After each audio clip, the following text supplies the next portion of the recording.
இது வந்து 15வது படம். 2 படம் ரிலீஸ் ஆகாமல் நிற்கிது. அதை சேர்த்து இது 15வது படம். நான் இது வரைக்கும் வேறு லாங்குவேஜ் போகலை, தமிழ் தான் பண்ணிகிட்ருக்கேன். ஆமாம் சார், 12. 2 நிற்கிது. ஆமாம் சார். ஆமாம் சார். ஆமாம்.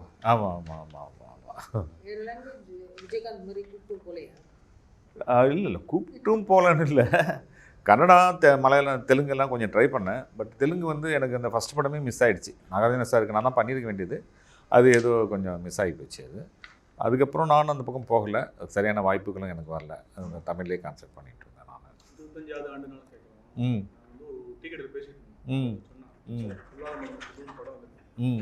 படத்தோட கிளைமேக்ஸ்ல வந்து எல்லாரும் தியேட்டர்ல எந்திரிச்சு நிக்காங்க.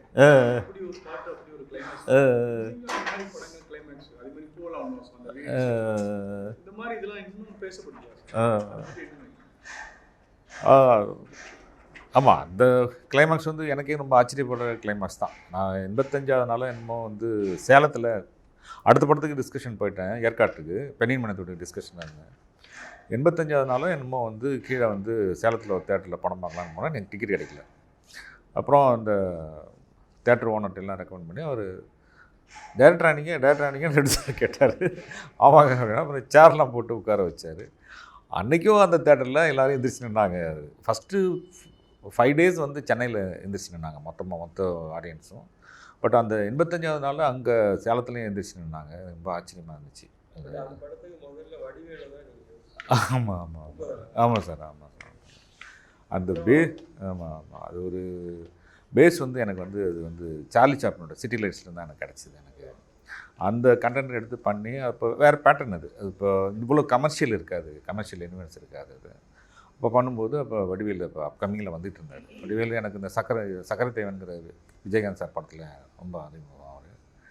ஸோ அப்போலேருந்து அவர்கிட்ட பேசிகிட்டே இருப்பேன். அப்போ அவர் வந்து கதை கேட்டு நர்வஸ் ஆகி அப்போ அசிஸ்டண்ட்லாம் இருப்பாங்க, இது பாரு அந்த எழில் என்னமோ ஒரு கதை சொல்லுது, என்ன கை காலெலாம் உதறதுரா அப்படின்லாம் சொல்லிட்டு இருப்பார். அவர் 2-3 ப்ரொடியூசர்கிட்ட அனுப்பிச்சார். பட் அது கரெக்டாக செட் ஆகலை. அதுக்கப்புறம் ஆமாம் சார், நிறைய பேர் சார், சொல்லாத ஆளே இல்லை. நிறைய பேர் ட்ரை பண்ணி அது நிறைய பேர் வந்து இந்த கண்ணு தெரியாத சென்டிமெண்ட்டு அது வந்து நெகட்டிவாக இருக்குது சார் அப்படின்னு சொல்லி நிறைய பேர் சொல்லிட்டாங்க. இது வந்து எல்லோரும் அந்த இதுக்கு போயிட்டாங்க. பேக் டு த பெவிலியன் வந்து அவங்க எல்லாம் சிட்டி லைட்ஸ்க்கே போனாங்க. நான் சொன்னேன் அதுக்கு சம்மந்தமே கிடையாதுங்க. ஒரு லைன் மாத்திரம்தான் அதுலேருந்து நான் இன்ஸ்பிரேஷன் எடுத்திருக்கேன் வழியே. சிட்டி லைட்ஸுக்கு அதுக்கு சம்மந்தமே இல்லை அப்படின்னேன். நிறைய பேர் வந்து இல்லை சிட்டி லைட்ஸ் மாதிரியே இருக்குது, நாங்கள் அதை பண்ணிட்டோம். 2-3 படத்தை உதாரணத்தெலாம் சொன்னாங்க. இல்லைங்க அதுக்கு எதுக்கு சம்மந்தம் இல்லைங்க அப்படின்லாம் சொல்லி பார்த்தேன். புரிய வைக்க முடியல எனக்கு. ஸ்க்ரீன் ப்ளே வந்து டிஃப்ரெண்ட்டாக இருக்குங்கிறது அவங்களால புரிஞ்சிக்கவும் முடியல. அது ஒரு பெரிய ட்ராபேக்காக இருந்தது அந்த படத்தில்.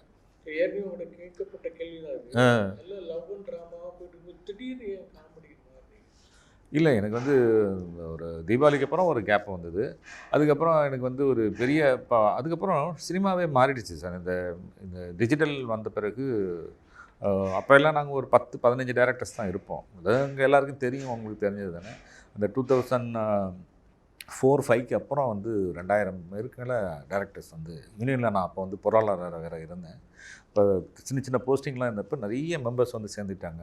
இந்த விஷுவல் கம்யூனிகேஷனில் முடிச்சுட்டு வந்தவங்களாம் நிறைய பேர் வர ஆரம்பித்தாங்க. காம்படிஷனுங்கிறது வந்து இப்போ ஜெயம் ரவி எனக்கு டேட்டு கொடுக்குறேன்னு சொன்னால் கூட 3 படம் அவர் கமிட் பண்ணி வச்சுருப்பார். 3 டேரக்டர்ஸும் அவரை கமிட் பண்ணி வச்சுருப்பாங்க. இந்த மாதிரி எனக்கு தெரிஞ்ச நண்பர்கள்லாம் கூட வந்து 3 டேரக்டர் லிஸ்ட்டில் இருக்காங்க. எனக்கு தெரிஞ்ச ஒரு 3 வருஷத்துக்கு யார்கிட்டையுமே டேட் இல்லை. இருக்கிற ஹீரோஸ் வந்து பிஸ்னஸ் இருக்கிற ஏரியா 7 பேர் தான். 7 பேருமே வந்து பிஸியாக இருந்தாங்க.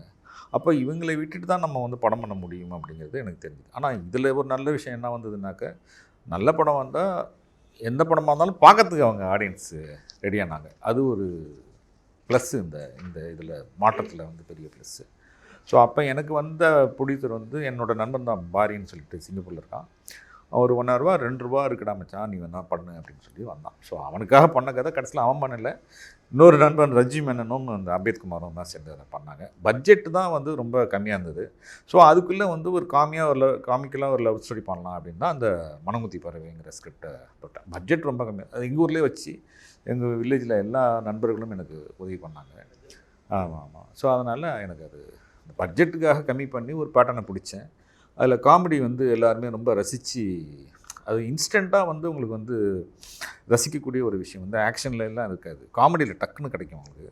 ஸோ அது எனக்கு ரொம்ப ப்ளஸ் ஆச்சு. சரி, அதுலேயே அடுத்தது பண்ணேன், அதுவும் தேசிங்க ராஜாவும் போச்சு.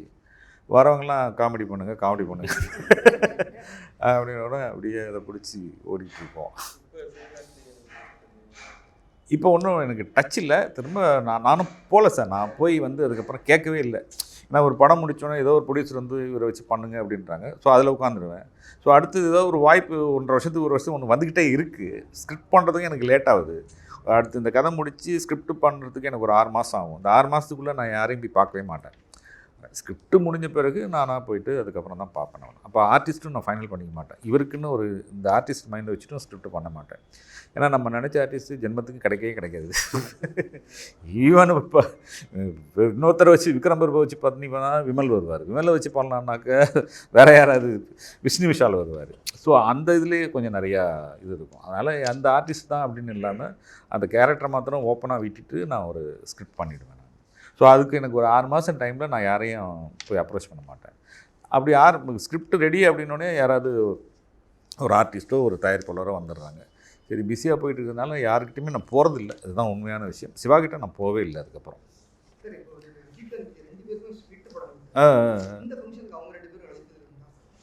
அழைப்புதல் கொடுக்கலாம், நான் வரமாட்டேன். இல்லை, ஃபார்மலாக ஒன்று கொடுப்பேன் நான். பட் எல்லோரும் வேறு வேறு பிஸியில் இருக்காங்க. ஸோ நான் அதான் டெக்னீஷியன், மியூசிஷியன் அவங்களெல்லாம் கூப்பிட்ருக்கேன். நான் எல்லாருமே கூப்பிட்ருக்கேன். தயாரிப்பாளர்கள்லாம் கூப்பிட்ருக்கேன். ஜவுதி சாரை பார்த்து அவர் தலைமையில் தான் பண்ணலாம் அப்படின்னு சொல்லி பேசியிருக்கேன். தேசிங்க ராஜா 2 வந்து கதையே கண்டினியூ ஆகுதா? தலைப்பு மட்டும்தான் 2 வச்சுட்டு வேறு கதையா? ஆமாம், இல்லை சார், தலைப்பு மட்டும்தான் அது. பட் அது வந்து கண்டென்ட்டாக வந்து ஒரு சின்ன ரிசம்பலன்ஸ் இருக்குது. இன்ட்ரோல் பிளாக் வந்து அதுக்கும் இதுக்கும் கிட்டத்தட்ட ஒரு பேட்டர்ன் ஒரு மாதிரியாக இருக்கும். ஸ்க்ரீன் ப்ளே வந்து கிட்டத்தட்ட ஒரு பேட்டர்னாக இருக்கும். அதில் நடித்த ஆர்டிஸ்டில் மேக்ஸிமம் நிறைய பேர் உள்ளே வர்றாங்க. ஸோ அதுதான் இருக்குமே ஒழிய ஸ்கிரிப்ட் அது வேறு, இது வேறு. சூரிய அந்த படத்துக்கு ஒரு பெரிய பலம். ஆமாம் ஆமாம், அவர் ஹீரோ ஆகிட்டார். இப்போ போய் அவர் நிறையா இருக்காங்க சார், ஏகப்பட்ட பேர் இருக்கிறாங்க. நிறைய பேர் இருக்காங்க. இதில் வந்து அந்த புகழெல்லாம் பண்ணுறாரு, ரொம்ப நல்லா பண்ணுறாரு. அதில் புகழ் ஜனா வந்து ப்ரொடியூசரோட பையன். அவர் ஒரு சின்ன கேரக்டர் ஒன்று பண்ணுறாரு. அவர் செகண்ட் ஹீரோ கிடையாது, ஒரு சின்ன கேரக்டர் பண்ணுறாரு. ஆமாம் சார், புஜிதா அப்படின்னு ஒரு எதில் ஃபஸ்ட் பார்ட்லையா? ஆமாம் ஆமாம், நான் அந்த படம் பார்க்கல சார். பண்ணியிருக்காங்கன்னு சொன்னாங்க.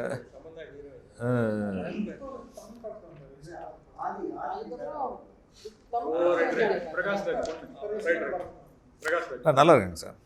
நான் அந்த ஃபோட்டோ ஷூட் பண்ணோம், ரொம்ப நல்லா இருக்காங்க. அந்த செகண்ட் ஹீரோயினும் ரொம்ப நல்லா இருக்காங்க.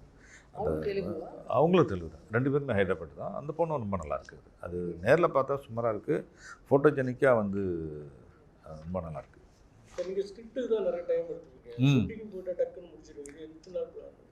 ஆமாம் சார், இது ஒரு 35 நாள் 40 நாளுக்குள்ளே முடிக்கிற மாதிரி தான் சார்.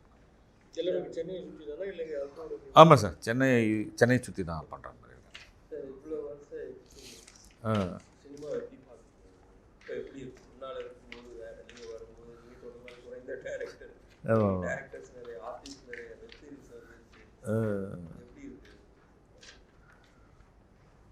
காம்படிஷன் தான் சார். கொஞ்சம் ரிலீஸு அது இதெல்லாம் கொஞ்சம் காம்படிஷனாக தான் இருக்குது.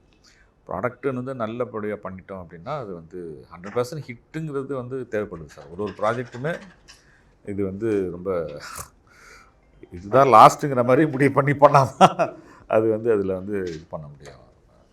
ஹிட்டு தேவைப்படுது.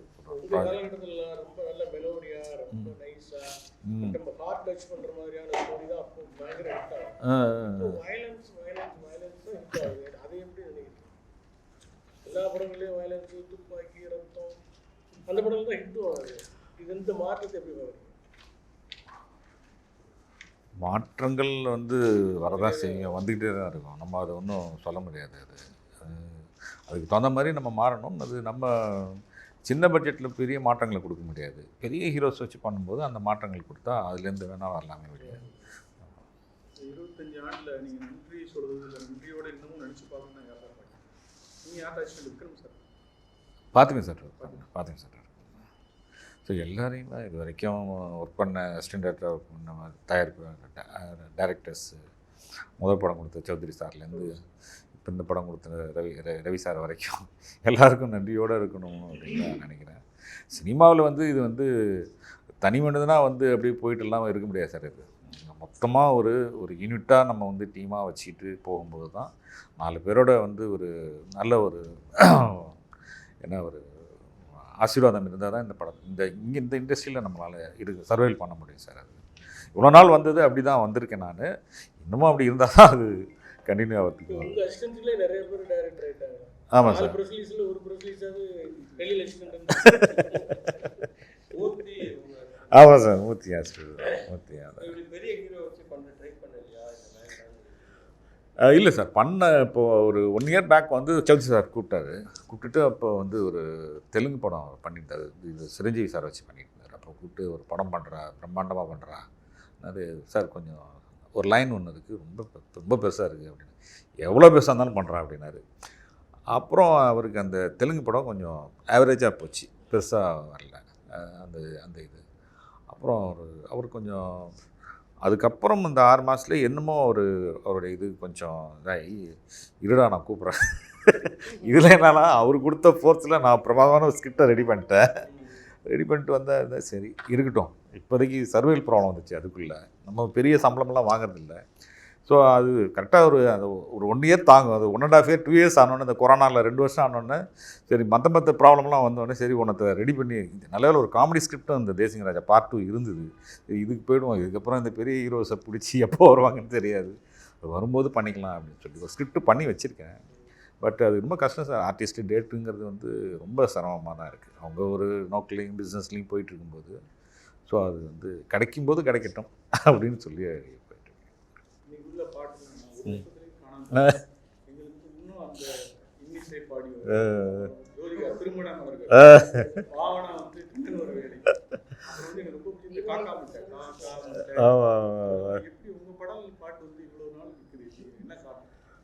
இப்போ கூட மியூசிக் டைரக்டர் வித்யாசார்கிட்ட பேசிகிட்டு இருப்போம்.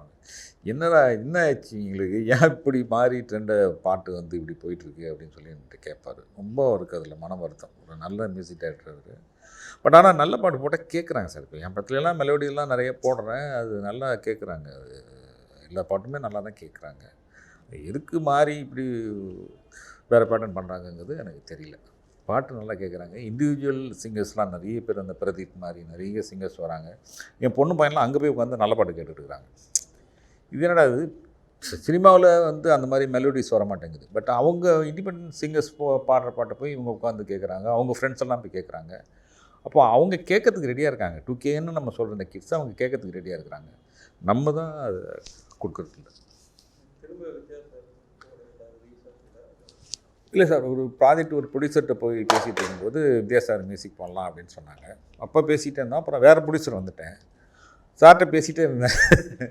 அவருக்கு எந்த ப்ரொடியூசர்னு தெரியாது. எப்போ ஆரம்பிக்க போகிறோம், கமிட் பண்ணுவோன்னு கேட்டார். சரி வாங்க பண்ணுவோம் அப்படின்னு சொல்லி. நானும் ரொம்ப நாளாக வந்து இமான் கூட நிறையா ஒரு 5-6 படம் பண்ணிட்டேன். சத்யா கூட ஒரு 2 படம் பண்ணிட்டேன். ஸோ வித்யா கூட அப்போ பண்ணது, அதுக்கப்புறம் இந்த கேப்பில் என்னால் போக முடியல. ஒரு ஆகச்சிறந்த ஒரு இசையமைப்பாளர் தான் அவர், திறமையாக. இப்போ நான் பயங்கரமாக ப்ரூவ் பண்ணுறாரு அவர். ஸோ அதனால் திரும்ப இந்த வாய்ப்பு கிடைச்சது எனக்கு ரொம்ப சந்தோஷமான விஷயம் தான், அவர் கூட பண்ணுறதுல.